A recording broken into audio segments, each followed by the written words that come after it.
A paz do Senhor, aqui é o professor Marco Faleiro, na disciplina Introdução à Teologia. Você está no curso de liderança.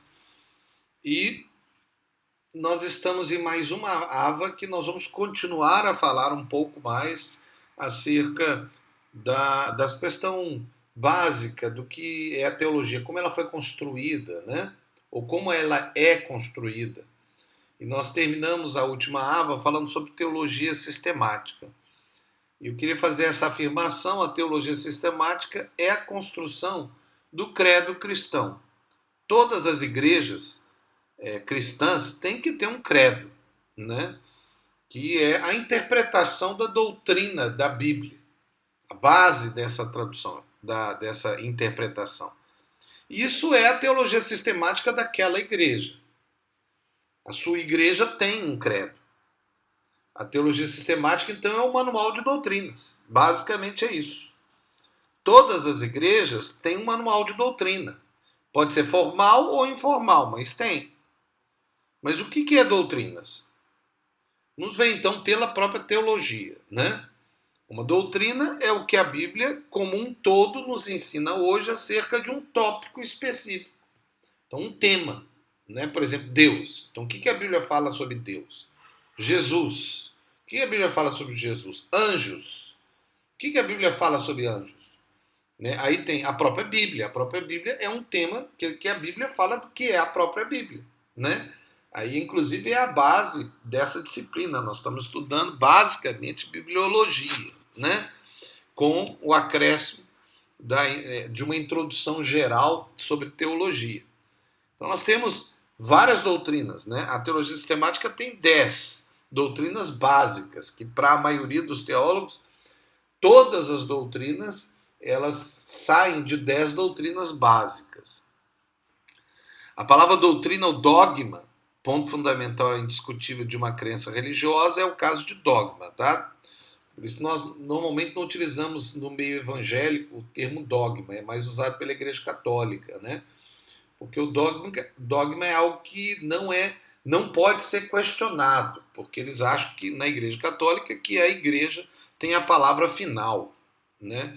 E nós, como reformados que somos, né, nós queremos que a Bíblia, que é a nossa única regra de fé e prática. Você pode ver vários textos aí, né? Lucas 2:1, Efésios 2:15, Colossenses 2:14, Atos 16:4, 17:7. Se você puder, pare até esse ava e leia esses textos. Eu acho que é interessante, mas vamos continuar. A teologia sistemática quer apresentar o que a Bíblia ensina de maneira organizada. Ou, a teologia se esforça por elaborar e apresentar um sistema coerente, racional. Cremos que toda a verdade é coerente. O único Deus se revela de várias formas ou modos. E todas as revelações de Deus devem ser coerentes com Ele mesmo, com a verdade. Não pode haver contradições em Deus, nem também nas suas revelações. Isso é um axioma da teologia sistemática. Teologia sistemática quer apresentar a verdade sobre Deus como revelado na Bíblia toda, como um sistema unido, como entendemos na nossa cosmovisão. O crente quer amar Deus com a mente também. A própria Bíblia nos ensina isso, né? Devemos conhecer Deus também com a mente. E entregando a nossa mente ao Espírito Santo para ele iluminar a nossa mente dentro dessa realidade que é a nossa realidade finita, né? Porque a gente pode errar na interpretação. Veja outros nomes dados na teologia para a teologia sistemática, né? Veja aí Pedro Lombardi, expressões, Tomás de Aquino, né? Que foi junto com Agostinho, aquele que criou a teologia católica, né? Que é o resumo, né? Ames fala que é a medula, Felipe diz que é as coisas mais importantes, Calvino, né? Fala que é o ensino, as institutas, né? E aí nós vemos outros que usaram o método trinitário, né? Como Hauleus, né? Que é o panorama da teologia, e Barthes, né? Que diz que é o estudo dos dogmas. Aí você tem Clarke, com o compêndio, Agostinho, né? chamado na Igreja Católica de Santo Agostinho, mas é o Agostinho de Hipona, né? Que chamou de Eschreton. Bom, o início da teologia sistemática acha-se no ensino da preparação para o batismo. Quer dizer, ali começou toda a formação de manual de doutrinas, né? Foi com o batismo. A luta contra o ensino falso e a obra de explicar a Bíblia. Os primeiros teólogos a construir manuais dogmáticos na história da igreja foi Irineu, no ano 200, depois de Cristo, né? Que ele escreveu, então, Adversus Aeresus, né? Então, era contra a seita dos gnósticos, que era uma heresia, né? Uma seita que se formava naquela época. E Orígenes, em 220, depois de Cristo, né? De Principes, né? Que era uma harmonização com a filosofia grega, né? Era uma tentativa naquela época. E nós temos o Didaquê, que inclusive é disponível na internet. Se você quiser, você pode baixar o Didaquê, você vai ver essa ideia clássica do livro de doutrinas básicas, né? Nós temos a visão dentro da igreja de doutrina e dogmas, e cada igreja irá considerar isso. No caso específico, o que eu oriento a você que está a fazer esse curso, na sua igreja local, uma parceria, né, da Logos com a sua igreja local, é que você pegue o manual seu. Se você ainda não procurou, peça ao seu pastor principal, pastor da sua igreja local, para conhecer o manual de doutrinas. Você precisa conhecer o manual de doutrinas da sua igreja. Ah, professor, mas tem diferença de outras igrejas? Tem. São interpretações diferentes. Tudo bem, mas você está na sua igreja. Deus te colocou na sua igreja. Então considere o que Deus tem falado à sua igreja, ao seu líder, ao seu pastor. Amém? A teologia sistemática divide temas em 10 doutrinas básicas. Vamos conhecer o que a maioria dos teólogos consideram como básico, né, das doutrinas. Teontologia, que é a teologia da Trindade, a doutrina de Deus. Cristologia, que é a doutrina de Cristo. Pneumatologia, que vem de pneuma, né, que é espírito, que é a doutrina do Espírito Santo. Antropologia bíblica, que é a doutrina do homem na Bíblia.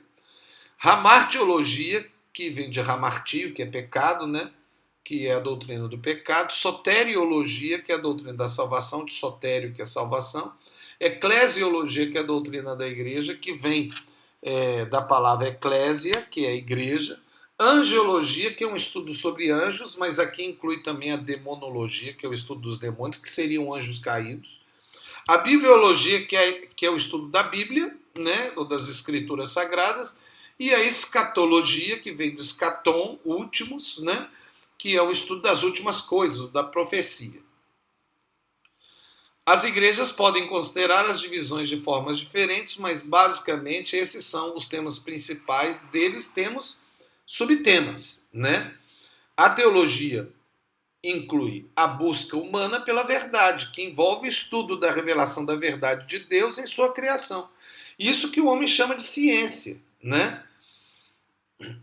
Na teologia, usamos os métodos científicos na construção das doutrinas, que é, por exemplo, a hermenêutica, que é a interpretação de textos, a linguística, com o estudo das línguas originais, né, o grego e o hebraico, o próprio português, com a questão da gramática para todas essas línguas, a história, que são todos os tipos, né, bíblico, da igreja, da teologia, geografia, né, principalmente olhando a parte bíblica, né, a metodologia de pesquisa, que é uma parte da ciência, a própria ciência da religião, a antropologia, com a sociologia, psicologia, tudo isso a gente usa.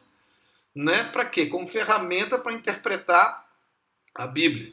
A ciência em si, né, que vem do latim ciência, que significa conhecimento, tem 3 bases: observar, confirmar o fato e experimentar. Basicamente, o que você está vendo aí é o método científico, tá? Depois você pare essa parte, dá uma parada na ave e faz uma análise. Você vai ver aí o método científico, na teoria científica ali no meio, né?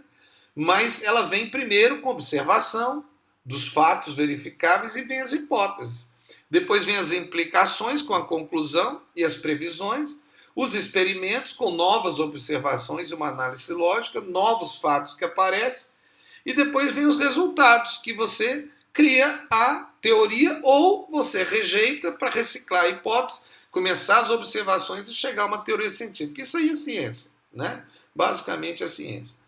A ciência pode ser dividida em ciências especulativas, como o caso da matemática, ciências naturais, como a biologia, geologia e botânica, as sociais, que tem história, sociologia, psicologia, e é aqui que a ciência nos coloca, né, a teologia.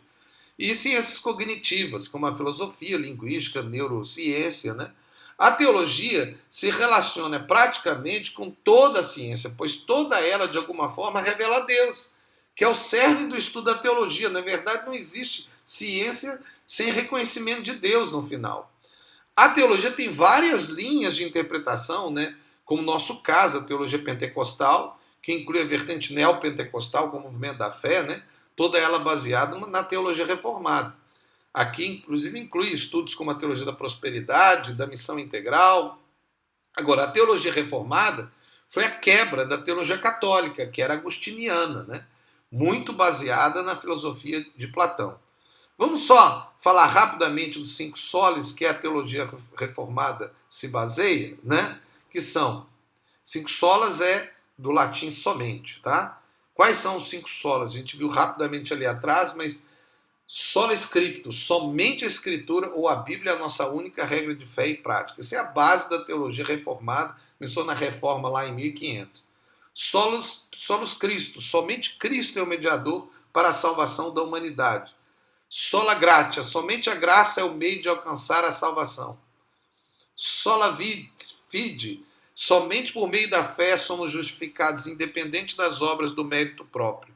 Soli Deo glória, esse é muito importante, né? A glória é somente dada a Deus, pois só Ele é digno de adoração e de louvor, não é o homem.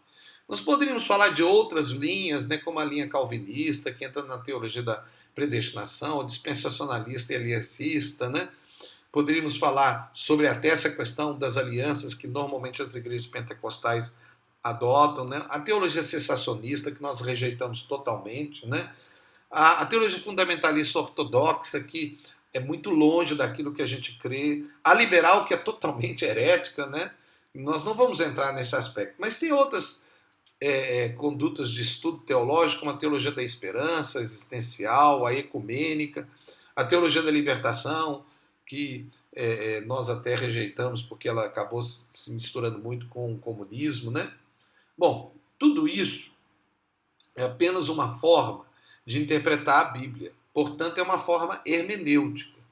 E você tem um compromisso com a sua igreja local. Portanto, estude o manual de doutrinas da sua igreja. Ah, mas tem muitas opiniões, professor. Tem. Mas Deus te colocou numa igreja. Te deu uma liderança. E essa liderança foi instituída por Deus. Então, considere que foi Deus que te colocou aí. Estude essas doutrinas. Seja fiel à sua liderança, à sua igreja, né? O que não pode ser contra a Bíblia. Mas eu tenho certeza que o seu manual da sua igreja está conforme a Bíblia, né? Deve ser até todo fundamentado em versos da Bíblia. Então, seja fiel. É bom saber que existe tudo isso? É bom. Vale a pena estudar isso, professor? Não sei se vale a pena. Talvez para você não vale a pena. Só vale a pena se tiver um propósito.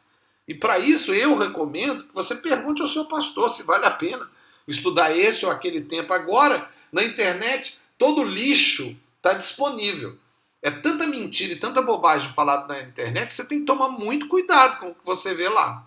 Você tem que olhar para a Bíblia, tem que procurar na sua liderança local para verificar se aquilo que você está lendo ou analisando realmente vem de Deus. Porque lembre-se, tem muita tolice e heresia sendo falado na internet. E é lógico, a pessoa pensa que é verdade. Bom, aqui é o professor Marco Faleiro, na disciplina Introdução à Teologia. Seja introduzido, mas fique firme com a verdade. Em nome de Jesus. Amém.